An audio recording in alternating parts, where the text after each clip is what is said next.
Chelsea, you've avoided us again this episode. We're coming for you. We're coming for you, yeah, because they actually lost against Aston Villa. Again. Bruh. But don't worry, we'll circle back. We'll catch you guys.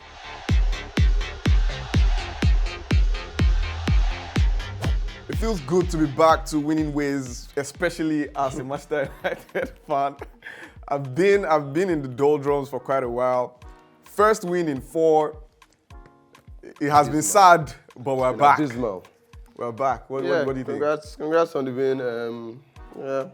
Decent win, decent result, 1-0. Very good goal from Bruno Fernandes. Yeah, congrats. We'll see how that turns around for you. Yeah, most definitely. We'll see how that turns out. But yeah, something just very quickly to talk about Manchester United. Like I said in the last episode, it feels like the problem that they're having is more like a mental, just how to put themselves together mentally. They scored. They did. This time around, we scored and we did not concede, right away. So you'd see that there's some sort of, maybe it has been addressed. Yeah, maybe it has been touched on. Maybe it has been spoken about. And yeah, we'd like to see that they continue. It was just 1-0, but you would see there was some improvement in the way the team banded around each other and got the results. Good job. Moving on to other results in the Premier League. There's so much to talk about in this episode, but yeah, other results in the Premier League. I predicted, in fact, I think I missed all my predictions for this weekend, right? I predicted Manchester City's drop points, but I predicted the North London derby correctly. We'll touch on that. But yeah, Manchester City did the business again. As usual. Liverpool. Liverpool, yeah, we did what we did. Did you predict that? You said we were going to lose, Abi? No, I predicted a draw, actually. Obviously, you predicted bad against Liverpool. But yeah, Liverpool, the unbeaten run, still running. It's 17 games since last season, longest unbeaten run in the Premier League this season. 6 wins in a row this season. Yeah, the club rebuild is looking good. The rumors of our demise were grossly exaggerated on this platform across many other platforms. But yeah, Liverpool are back cooking and let's get it. I mean, but Liverpool. And yeah, special shout out to Antonio, who we spoke about in the previous episode. Who was giving the big gun, said he's going to do this to Liverpool. We're finishing about Liverpool. Antonio probably completed 5 passes all game, had no chances, lost all his aerial duels to Van Dijk, lost all his ground duels to Van Dijk. That's the problem. I was bullied for 90 minutes straight. No, when you got hooked.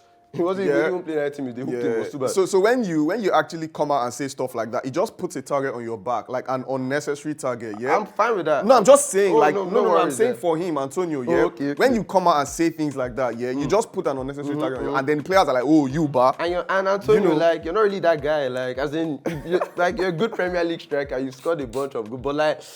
Yeah, you're not Erling Haaland. You're not. Come on. Right. But I would say though, Van Dijk did not look as solid. Yeah, I mean, given he's just coming back from a layoff. It's actually quite interesting. The standard Van Dijk has set for himself just don't make sense again. Van Dijk won 12 of his 14 aerial duels, won all his ground duels. Yes, he conceded the goal. I think until Liverpool's clean sheet, he was literally the tallest player on the pitch. Is that how it works? I'm just saying. That's not how it works with if aerial he's not duels, winning his aerial duels, then what is he doing? But I think the standard for Van Dijk has just been taken to such a crazy level that if you look at that match, all his duels, aerial duels, ground duels, passes completed were in the 90th percentile. But as soon as Liverpool conceded a goal, so until Liverpool start keeping those clean sheets, people are just going to keep going with it's easy to just say, yeah, Liverpool concede goals, so Van Dijk is not as good as he was before, blah, blah. And yes, he's not as good as he was, but I think at this level, he's still one of the best defenders in the league. And the fact of the matter is Liverpool have conceded the second least amount of goals in the Premier League this season. That's just a fact. With Van Dijk, it's just 5 games, but it's just a fact of the matter because everyone thought Van Dijk is finished and Liverpool are so bad defensively, but we're the second best team in the league defensively. I hear you, but I wish you would extend. Somebody's lying. I wish you would extend that same grace, to other people when they, experience. Are you trying to talk about Manchester United? I'm just again? saying. Oh, here we go. I'm just saying. Talk about other clubs? So yeah, Liverpool, Jared Bowen on the score sheet again. Liverpool's defense did look shaky in certain contexts, but yeah, good result for Liverpool. Salah coming up trumps again. Darwin Núñez with a goal. The attack is cooking. And I've said this before, I think our attack is one of the best attacks in the league. And the strength that we have off the bench is just kind of crazy. Like, to bring on in a match where you're already winning 2-1, then bring on Cody Gakpo and Diogo Jota, probably going to concede again. So Jota scoring again. So even for, let's say, if you say our defense is a little shaky, I think it's one of the better defenses in the league. The attack is might be the best attack in the league. Moving on from Liverpool, there were other big games in the league.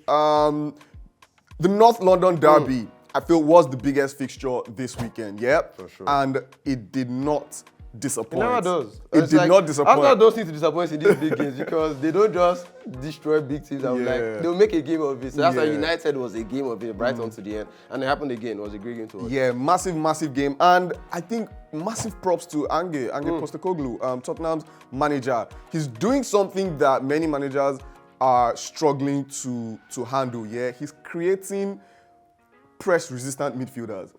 Besides the dearth in, out-and-out number 9s in world football at the moment, there's also that dearth in the number of press-resistant midfielders in world football. They are hard to come by these days. You don't find players like Sergio Busquets anymore. You don't find players like Xavi and Iniesta anymore. But he's trying to do something with Pape Sarr and his Bissouma.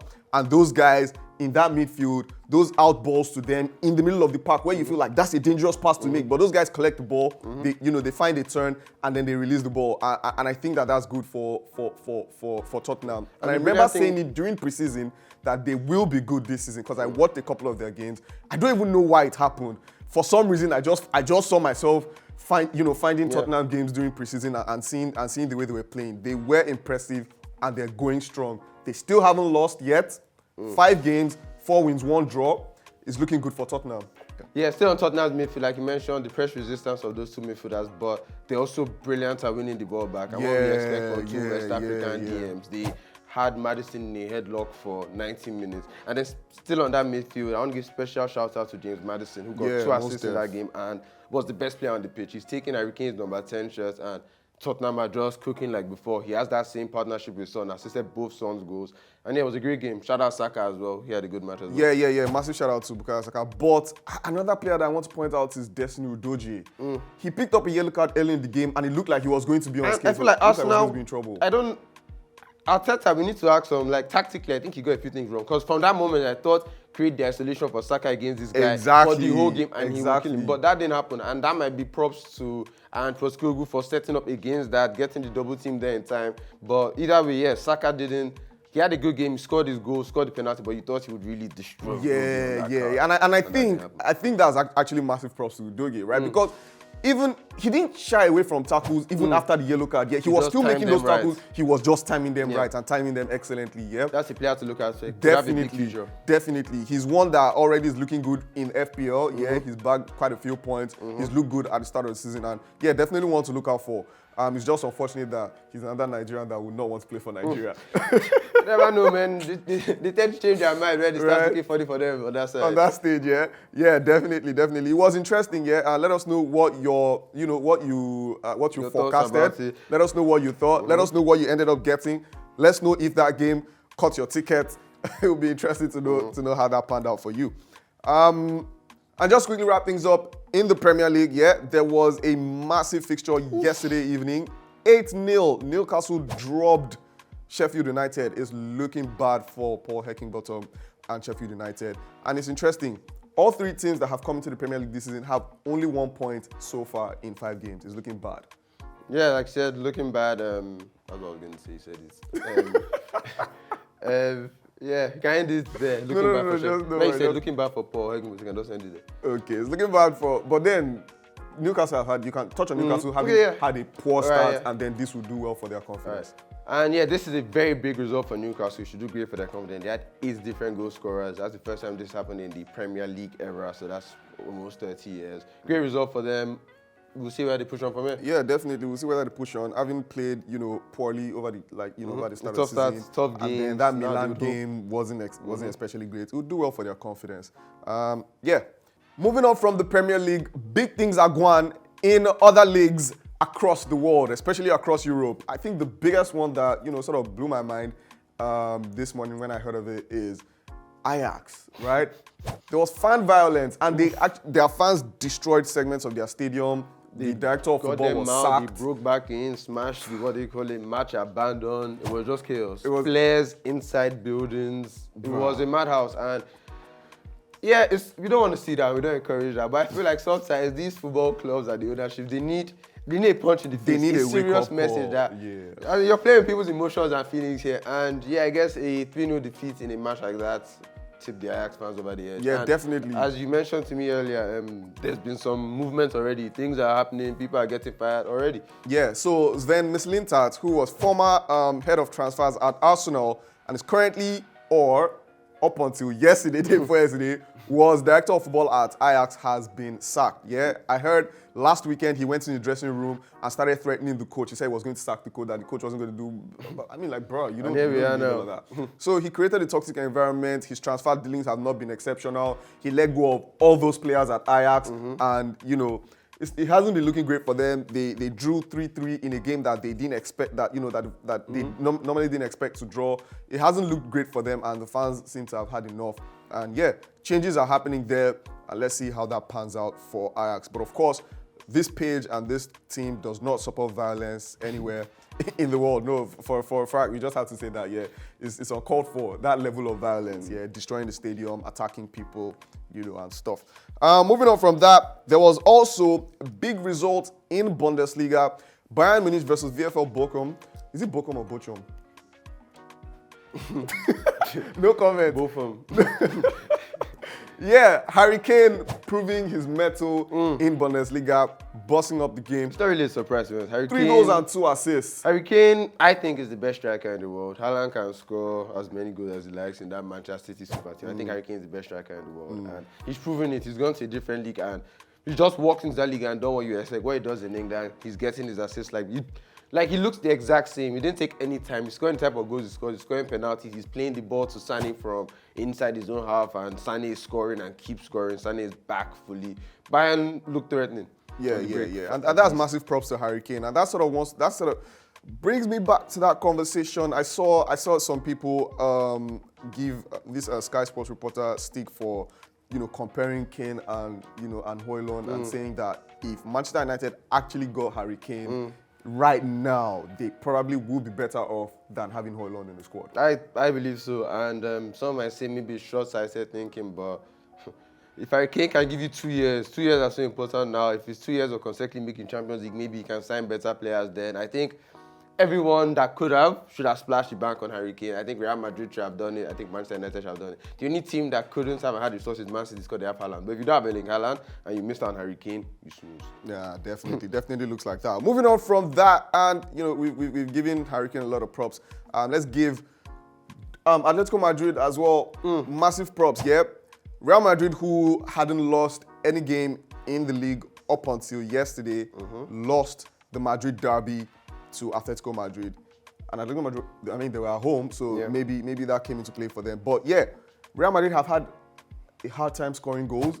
They've depended on Jude Bellingham so much. And yeah, I think that came to, Yeah, great game from Atletico Madrid. 3 good goals. Morata, he's at Atletico now. You know, we never really know where Morata is right? playing, but at the moment he's at Atletico Madrid and he's bagging goals against his former team. He's got a brace, 2 great headers. Griezmann scored a great header as well, so 3 from crosses. Maybe Madrid needs to look at how they defended against crosses in that game. And the Madrid goal was a very good goal. I mean, Toni Kroos. Anytime Kroos is on the score sheet, you know it was a crazy. It wasn't the typical vintage Toni Kroos goal, but outside the box, perfectly placed. You know how he does it. Yeah, most definitely. Let's see how that pans out for Real Madrid leading up to... Yeah, Barcelona go top of the table because of this, looking to back-to-back the league or have a good run in the Champions League. It could be a very exciting season for Barcelona. Yeah, I mean, I feel like it would be more exciting for them if they do better than they did in Europe. For sure. They can't go to the Europa League, and I'm sure they have no plans on doing that. This time around, they just need to kick on, right? They already did well. Just get into the knockout stages, and yeah, we're back. It's been a long time since we've seen Barcelona in the knockout stages and seen big games. Yeah. At the... Romelu Lukaku scored 1 goal to help Roma bag a point, over against Torino. Yeah, they haven't looked great at the start of the season. It's not looking good for Mourinho. They're currently sitting in the bottom half of the league, I think 13th or 14th or even 15th. So it's not really looking great for Roma. The prospects are not that, they're not that great. Yes, it hasn't been a great start for Roma. if we thought maybe they could, I don't know, put on a league title after a league challenge after, that might not happen. But it's still early days. They have a decent squad still. The manager is a top manager. If they can get things together soon, you won't rule out them qualifying for Champions League. Yeah, true. You won't rule them out. It's And 5 games. And Mourinho, if he's in European competition, he might just go Yeah, around he and knows win how that. he knows how to pull it out of the hat. Yeah, 5 games, 2 losses, 2 draws, and 1 win is not that bad. I mean, they can't give up hope just yet. And yeah, that's an episode. We'll catch you guys in the next one. There are a couple of games this midweek. Serie A, they're playing midweek fixtures this midweek. This week actually, Juventus play tomorrow. Yeah, it looks. Let us know in the comment section. Predicted score lines, injuries, anything I think is going to happen. Predict. And yeah, I'm actually curious to know what people predicted for the Arsenal versus Tottenham game. We really did not flog. That was actually Arsenal's game to win. Yeah, in my opinion. We have our time. Arsenal, we haven't really touched on Arsenal, what they look like this season. Chelsea, you've avoided us again this episode. We're coming for you. We're coming for you, yeah, because they actually lost against Aston Villa. Again. Bruh. But don't worry, we'll circle back. We'll catch you guys. We'll catch you guys in the next one, like I just said. Peace.